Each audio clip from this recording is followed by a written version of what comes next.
Welcome to our channel, Behind My Story. Please like, share, and subscribe. I confess that I love money and fame. People envy me for it, or they did. I've been a prima donna since the day I was born.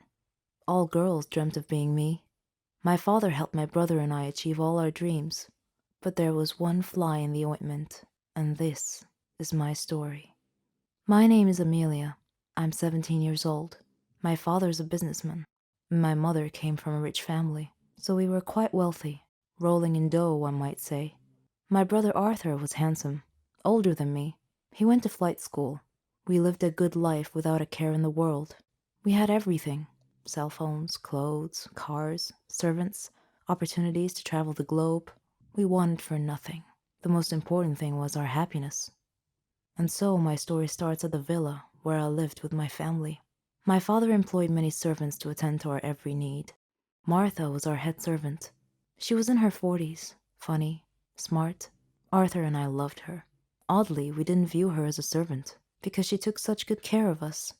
Mother didn't seem to like her for some reason and was always mistreating her. Father, however, adored Martha. Once I left my iPod in the garden, and I was going to get it. On my way to the garden, I passed by Father's office, so I decided to go and talk to him. He was at his desk, and Martha was standing next to him, crying.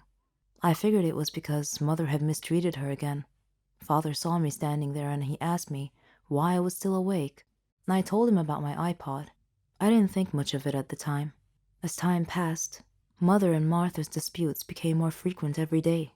Father wasn't home a lot, but whenever he came home, he would always ask about Martha first. One time, when this happened, I noticed that Mother glared at Father. I couldn't understand why. Father was often away traveling for long periods of time. One of those times, I noticed that Martha was always tired because Mother was making her work very hard. Mother never let her relax. One day, after midnight, I went to Martha's room to check on her, and I was shocked to see that she looked different than I remembered. I asked if she was pregnant, and she said that she was, but that I shouldn't tell anyone, otherwise she'd get fired. I didn't understand why my parents would fire her for being pregnant. A few days later, we received some really horrible news. Father's plane had crashed, and there were no survivors. We were stunned. All of us were crying, but Martha was crying especially hard. Suddenly, Martha fainted, and we took her to the hospital. Our life had changed overnight. After the funeral, Father's lawyer called us about Father's will. He came to our home and met my mother, Arthur, me, and Martha, and two other servants. The lawyer began reading the will. He started with Mother's inheritance, then mine, then Arthur's, and then Martha's. He looked at Martha, cleared his throat, and said in a quiet voice, "Martha, the deceased has left you 10 million to raise your child." The lawyer read the last line of Father's will, which said, "Martha's child is mine." We all gasped, but Mother suddenly lost it. Enraged, she attacked Martha as the lawyer pulled Mother away from her. Arthur was holding his head in his hands, and I was shocked. I said to Martha, "How dare you? How dare you do this to us? This is our money. You don't deserve any of it." Then I spoke to the lawyer. "Please tell me this isn't true." He replied helplessly, "Unfortunately, it is." Arthur was glaring at Martha, and he said coldly, "Martha, you are going to die." Martha looked very frightened upon hearing this. That night, the other servants helped Martha sneak out of the house. Arthur came to my room that same night and told me that we had to kill Martha. He said he knew where she was, and that her 10 million belonged to us. At first, I was hesitant to get involved. I mean, that was murder, but in the end, I reluctantly agreed to help him. The next day we made a call and hired a hitman to rid us of that disaster. Later we received a call from him. He said that Martha was no longer a problem. We smirked in victory. A few days later, the lawyer came by again. Before he could tell us why he came, we beheld a miracle. Our recently said to be deceased father was walking behind him with a servant holding a child. Arthur and I stared at him in disbelief and shock. Then we looked at each other. Arthur's face had gone pale white as all the blood drained from his face. Father was livid and said to us in an accusing manner, "The moment you thought I was dead and that I left an inheritance for Martha, you immediately arranged to have her killed. I suspected you'd try something like this. It was pure luck that I got back when I did. I missed my flight that day, otherwise I would have been dead now. So fortunately, I came back early enough for Martha to call me and tell me about your death threat. When I arrived at Martha's place, she was already dead, but I called 911, and they were able to save the child. Then I immediately called my lawyer to revise my will, to leave half of my inheritance to this child. I felt like I was in an endless nightmare. The police arrived and told us that the hired killer had been arrested and had confessed, and told the police that Arthur and I were the ones who hired him to kill Martha. As the policeman was handcuffing us to take us away, I thought about the irony, how Martha was dead, how her newborn baby had survived and was now the richest child in the country, how Arthur and I were going to jail, and how one small fly in the ointment had caused our ultimate fall from grace. I've been cursed, and it will haunt me for the rest of my life. It all began with a joke at first, but some jokes have serious consequences, and when this happens, your life becomes an uphill struggle. My name is Catherine.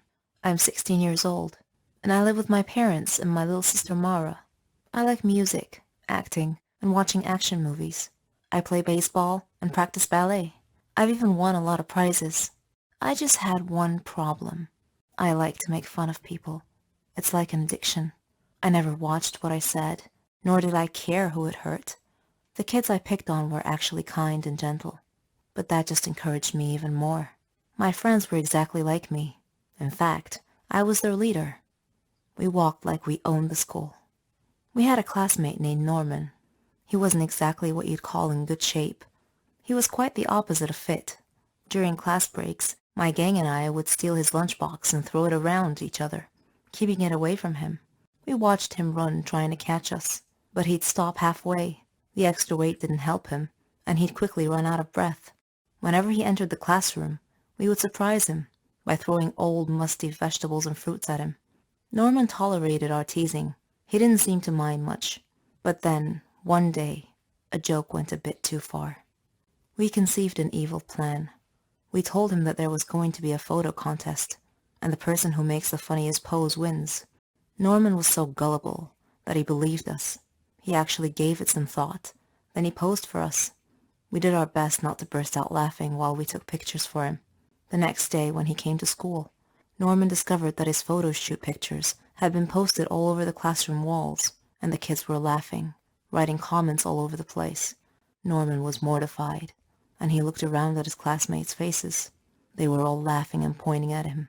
Norman started crying, and his nose started bleeding. Then he fainted. A teacher had to call an ambulance to take him to the hospital. I certainly didn't expect that to happen. We knew that Norman would get so fatigued sometimes and leave school for the rest of the day, but we didn't know that he had a medical condition, and I felt deep regret. The curse that I spoke of earlier began when a girl named Naomi joined our class as a new student. On her first day, our teacher brought her in and introduced her to us. She sat at the desk, at the very last row. I noticed that she was always looking at me in a strange way, and I wondered why. She looked at me with disdain, and I couldn't figure out why. It was my first time meeting her, after all. I avoided her, mainly because her looks made me feel uneasy, and whenever my gang wanted to make fun of her, I told them to leave her alone. I felt there was something about this girl. One day, during science class, the teacher had paired us up to do a lab experiment, and I intended to ask her about the way she looked at me. But before I could say anything, she took the initiative and surprised me by broaching the subject herself. "You will pay for what you did to Norman," she said coldly. I looked at her and asked, "How do you know Norman? And what are you talking about?" She replied, "It doesn't matter how I know. I just do." I spent the next few days thinking about her words. Afterwards, Naomi ignored me completely. No more staring, no more accusing looks. It was as if I no longer existed to her. I didn't understand her. Then came the day. We had a basketball match. It was the championship game, but I was still busy thinking about Naomi's words. During the game, I glanced at Naomi and caught her looking at me, which distracted me. One of the players from the other team suddenly bumped into me, knocking me down and causing me to land badly on one of my knees. The pain I was in. I had to withdraw from the game to be taken to the hospital. At the hospital, The doctor said that I had torn a ligament from my knee and told me that I would need a surgery and a lot of medication. So after going through the surgery, I began taking my medications. It caused me to gain weight, even though I wasn't eating very much, just vegetables and fruits. I asked the doctor about my sudden weight gain, and he told me the medications I was taking were affecting my hormonal balance, which rarely happened, but in my case, it did. He said that I would either have to endure great pain or deal with the overweight because it wasn't going to stop. So there you have it, guys. This is the curse that Naomi cast upon me, the price I had to pay for what I did to Norman. Eventually, I got well enough to take my final exams. When I arrived at school, all my friends took one look at me and started laughing. I was now their target, their prey. One of them said, "You're as large as an elephant." "I'll lose weight once I stop taking my medications," I retorted, but no one was listening. I am now living in a nightmare, and I would like to tell Norman that I'm very, very sorry for everything that I've done. My name is Ginny. You can call me Bad Girl if you like. That's what the neighborhood kids called me. I have a long story to tell you. I was the eldest of 5 siblings.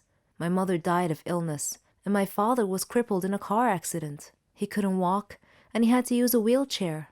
Seeing my siblings suffer from hunger and poverty was a constant sight at home. My father was depressed.